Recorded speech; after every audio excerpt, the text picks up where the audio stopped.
నిన్న తిరుమల ఇష్యూ పైన మన పవన్ కళ్యాణ్ గారు లడ్డు ఇష్యూ పైన పెట్టి స్పందించడం జరిగింది. మీకు ఎలా అనిపించింది?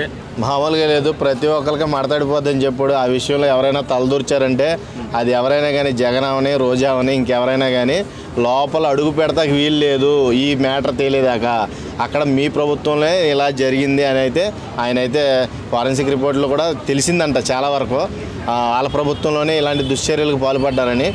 ఇది చాలా దారుణం, ఇలాంటి పనులు చేయకూడదు. చంద్రబాబు నాయుడు సీఎం అయినా మరి ఆ రోజే ఆ లడ్డుని రిపోర్ట్స్ కి ల్యాబ్స్ కి పంపించి దీంట్లో ఇవన్నీ ఉన్నాయని తేలడం జరిగింది. అవునవును. సో దీన్ని గట్టిగా నమ్మి పవన్ కళ్యాణ్ దీక్ష కూడా చేపట్టాడు. అవును, ఇప్పుడు దీక్షలో ఉన్నాడో ఖచ్చితంగా మంచి జరగాలని పట్టుబడాలి. దాంట్లో దొరికే వాళ్ళు ఇప్పుడు దొరుకుతారు, ఖచ్చితంగా దొరుకుతారు. ఈయనేమో ఎవరెవరికో లేట్లా అమిత్ షాకి లేఖ రాసినంత మాత్రాన నిజం అబద్ధం అయిపోదు కదా.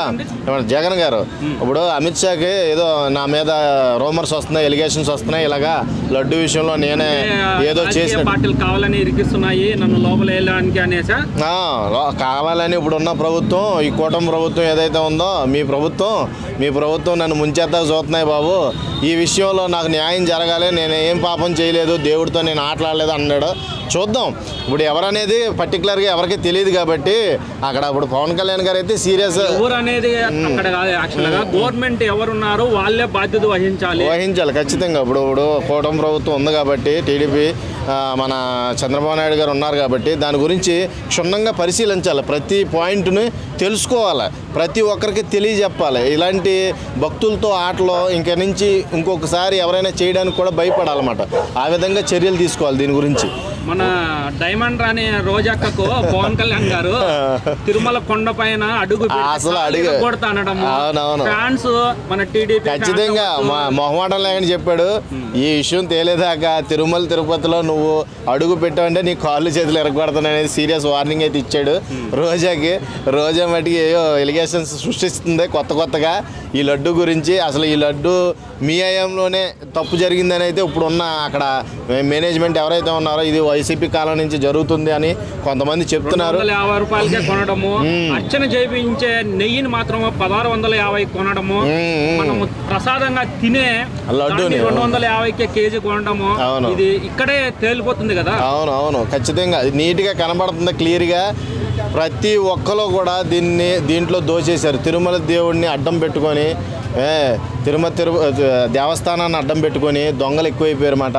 ఆ దొంగలు ఈ ప్రభుత్వంలో లేకుంటే ప్రతిపక్షంలో ఉన్నప్పుడు కానీ జరుగుతున్న భోగాతం ఇది. ఈ భోగాతాలన్నీ బయటపడాలి. ఎందుకంటే జనాలు నమ్మకాలు కోల్పోతారన్నమాట, దేవుడి మీద శ్రద్ధ కోల్పోతారు. ఇప్పుడు భక్తిని కోల్పోయిన తర్వాత భగవంతుడు ఏం చేసినా ఇక లాభం లేదు. ఆల్రెడీ ఇలాంటి చర్య కనుక ప్రతిపక్షంలో ఉండగానే జరిగినట్లయితే దానికి దేవుడు ఆల్రెడీ రిజల్ట్ చూపించాడు.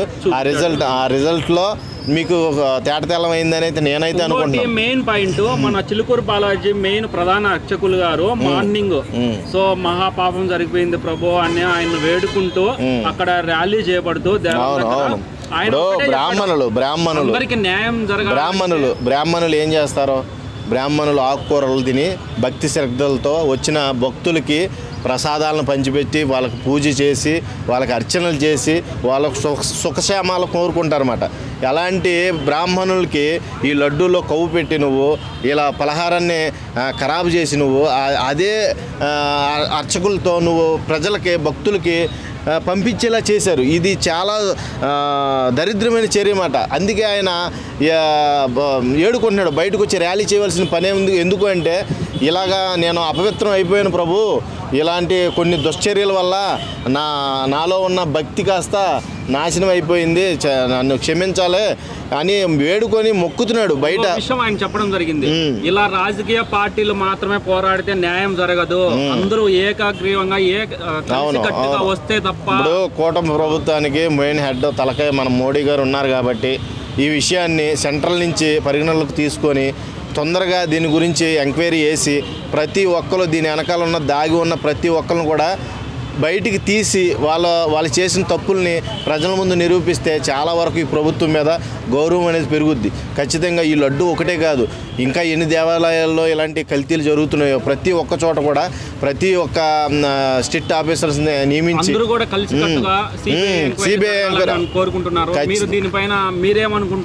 ఖచ్చితంగా ఇలాంటి ఎంక్వైరీస్ చేసి అందులో ఉన్న నిజానిజాలను బయటపెట్టి భక్తులకు విముక్తి కలిగించాలని నేనైతే కోరుకుంటున్నాను. ఇలాంటి ప్రసాదాలతో భక్తిని కాస్త అపవిత్రం చేసే ప్రతి ఒక్కరిని తీవ్రంగా శిక్షించాలని నేనైతే బలంగా విషయంలో మనకి ఎన్ని రోజుల్లో తేలే అవకాశం ఉంది, ఖచ్చితంగా వారికి ఎన్ని రోజుల్లో శిక్ష పడే అవకాశం ఉందని మీరు అనుకుంటున్నారు? ఒక్క నిమిషం, ఒక్క విషయం దీంట్లో అడిగావు కాబట్టి చెప్తున్నా. గత ప్రభుత్వం నుంచి జరుగుతుంది అంటున్నారు, ఈ ప్రభుత్వం వచ్చి చర్య తీసుకుంది.